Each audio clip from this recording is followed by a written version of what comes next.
to our podcast, Dura Lex Sed Lex, meaning the law is hard, but it is the law. Emerging from the depths of law, this podcast aims to focus on a variety of themes relevant to international relations, international and European law, and many other topics that we'll explore together along the way. During this season, Alissa Poenaru and Alissa Scherer will interview a wide range of Groningen's law professors, drawing the spotlight towards current and intriguing research projects as well as many other hot topics.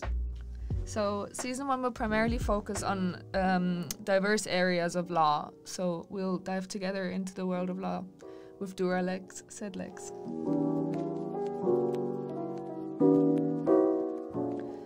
Season 1 will primarily focus on many different topics of law. So among others, we will discuss the topic of Poland, for example, like did Poland fail the EU or did the EU fail Poland? We will discuss law within a digital society. We will also be hopefully discussing the EU accession to the ECHR and also an introduction to international relations. But today we will be starting with an introduction to EU law, where it all began. So let's dive together into the world of law with Dura Lex Sed Lex. So the EU traces its origins to the ECSC and the European Economic Community, established respectively by the Treaty of Paris and the Treaty of Rome. The European Union and its citizenship were actually established through the Maastricht Treaty in 1993, but traces its origin back to the European Coal and Steel Community, ECSC, and the European Economic Community, EEC, which was established through the Treaty of Paris and the Treaty of Rome. But actually in 1957, through the Treaty of Rome, more member states joined, like the 6 core member states were Belgium, France, Germany, or West Germany, Italy, Luxembourg, and the Netherlands. And then in 1973, Ireland, Denmark, and the UK joined, which obviously the UK left again later on. And then in 1981, Greece joined, and then Spain and Portugal joined in 1986. Throughout the years of 1992 and 1993, the Treaty of Maastricht established the European Community, and then the European Union was created since Maastricht, so which led to more than just economic integration, and it kind of also led to strengthening social cohesion, implementing common foreign and security policies, and working on an international field. And also, most importantly, obviously, the citizenship of the European Union, that every national of the member state had a right to travel, live, and vote and work, which obviously has been represented since then by the 4 freedoms in a way. And it also codified the principles of the European Union, and then that they should respect fundamental rights, which are also guaranteed by the ECHR. And yeah, obviously, the European Union does much more as well. Besides all of this, they also have diplomatic assistance, social and cultural policies, and also increased legislative power for the EU Parliament. And then finally, in 1995, Austria, Finland, and Sweden joined the EU, and by then there was 15 member states in total.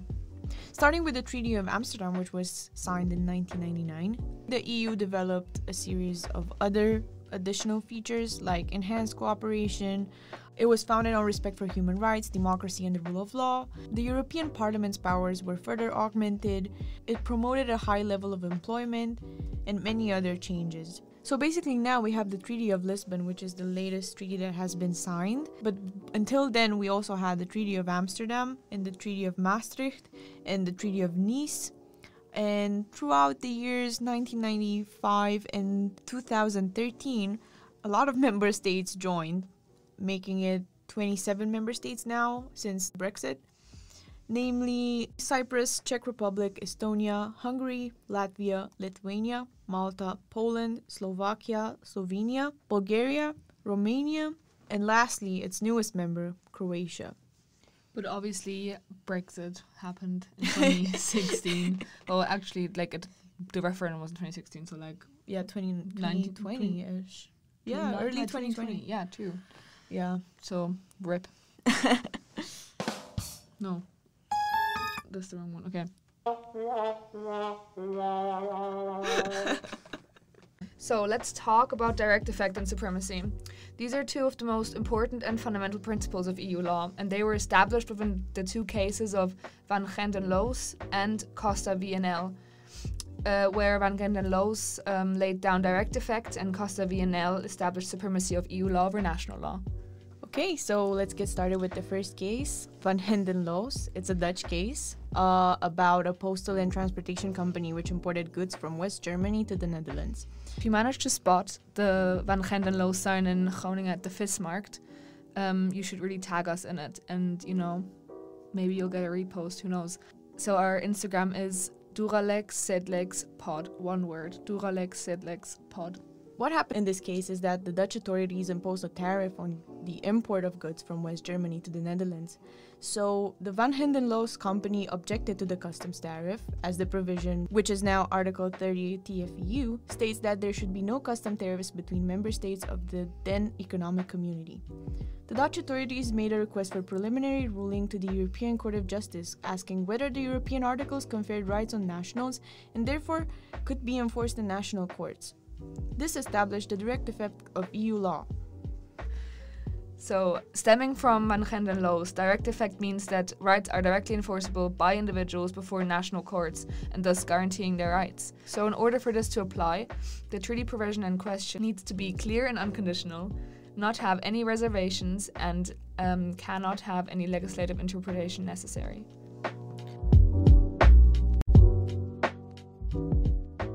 So let's go and dive into the topic of supremacy of EU law over national law with the case of Costa BNL. What happened in Costa BNL is that Mr. Costa, an Italian citizen who owned shares in an electricity company, was opposed to the nationalization of the electricity sector in Italy. He argued that nationalization of the electricity industry violated a European treaty and the Italian constitution, so he referred this to the Italian Constitutional Court, which basically answered that the Italian constitution allowed for the limitation of sovereignty for international organizations like the EEC, now European Union.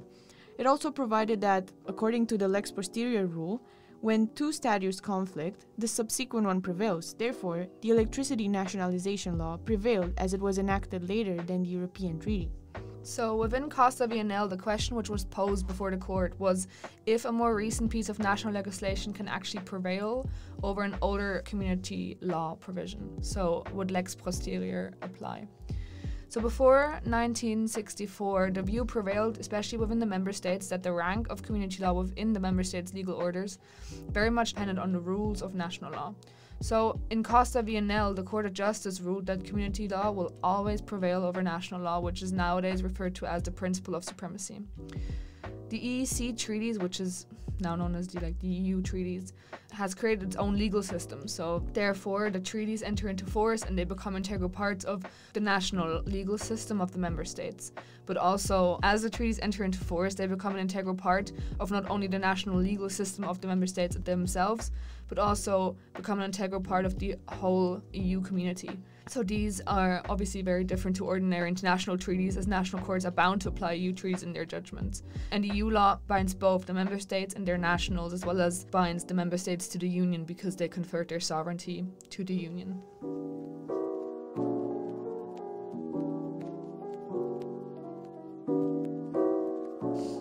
Okay, so one of the institutions of the European Union is the Court of Justice of the European Union, which was established in 1952 and is located in Luxembourg.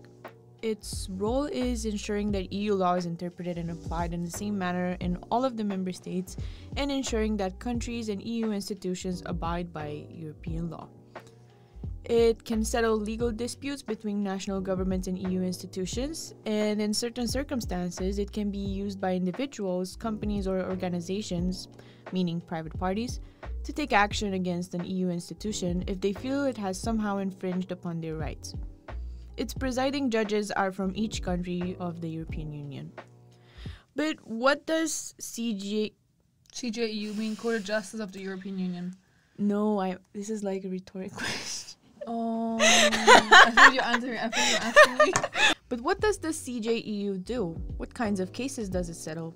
Well, it settles cases concerning the interpretation of the law, the enforcement of the law, annulment of the law, and it also ensures that the EU takes action while also sanctioning EU institutions. You might wonder, what is the difference between the Court of Justice of the European Union and the European Court of Human Rights? These are actually two different bodies. The first difference is that they weren't created by the same organizations. Court of Justice of the European Union is obviously part of the EU, and it was established by the European treaties, while the European Court of Human Rights is part of the Council of Europe, being the enforcement mechanism of the European Convention of Human Rights. Another difference among these two is that they don't rule on the same issues. While the Court of Justice of the EU can sometimes rule on human rights infringements, the European Court of Human Rights focuses on this entirely. It mainly concerns states' failures to implement the European Convention of Human Rights. The third difference is that it doesn't concern the same actors. The CJEU concerns private parties against each other or against member states, and institutions can also be involved in the proceedings. The European Court of Human Rights always consists of private parties versus the member state that has infringed upon their human rights. The last notable distinction concerns the number of members of each organization.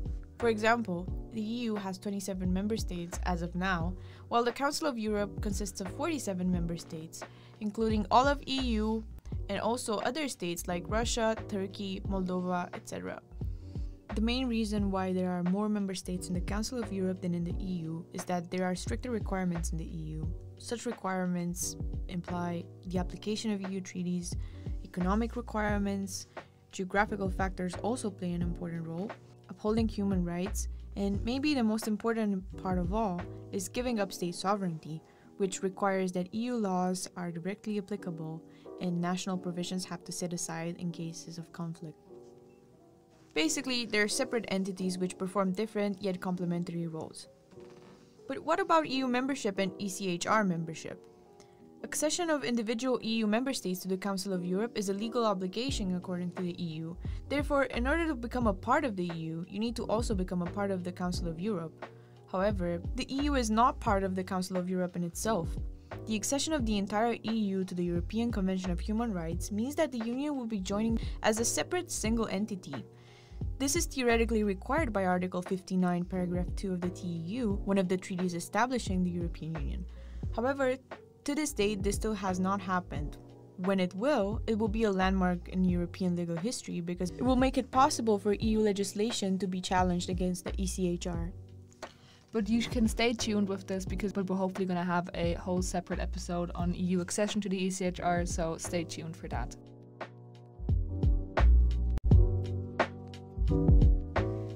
Okay, so lastly, you might wonder, okay, this is all nice and well, but how does EU law actually affect me personally in my day-to-day life?